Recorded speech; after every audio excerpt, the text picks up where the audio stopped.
ભાઈ કાલે હપ્તો હે, પૈસાનો ગમે એમ કરીને વેચ તો કરવો જ જોશો. કાલ ભાઈ મારે હપ્તો એ 5000 રૂપિયાનો. હા ભાઈ મારે કાલે એક્ટિવાનો હપ્તો હોય નકર ખેંચી જશે ભાઈ. ભાઈ હું તો કહું આપણે કામ કરી, બીજો એકેય રસ્તો આપણા ભાઈ નથી. આપણે છે ને કોકની લૂંટ કરી. ના ભાઈ મેં કોઈ લૂંટ નથી કરી ભાઈ. અમે ક્યાં કોઈ દી લૂંટ કરી? એક્ટિવા બચાવવું છે ને તારે? હા ભાઈ. તો આપણે આજ ગમે ને કોકને લૂંટી. કાંઈ વાંધો નહીં, હાલો તો. ભાઈ આવે હો, એક જણો આવે. આને લૂંટી લે.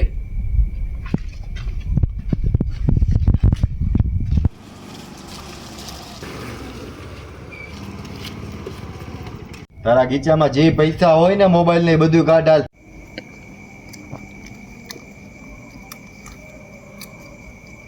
લાયસન્સ નથી જોતું, પાકીટ જ લાવ. લાયસન્સ નથી તો તું જો police. A few moments later. હા સાહેબ, જવા દ્યો ને સાહેબ, હવે કોઈ દી નહીં કરી અમે લૂંટ સાહેબ. સાહેબ અમારી પહેલી જ લૂંટ હતી સાહેબ, આજ પછી કોઈ ભૂલે નહીં કરી સાહેબ. જવા દો ને અમને. સાહેબ જવા દ્યો ને, નહીં કરી બીજી જવા વાર દ્યો ને બોલાવે. સાહેબ હવે. જવા દો ને સાહેબ. ના ના જાવ ને, લૂંટના કેસમાં 10-15 વર્ષ અંદર ખબર પડે તમને.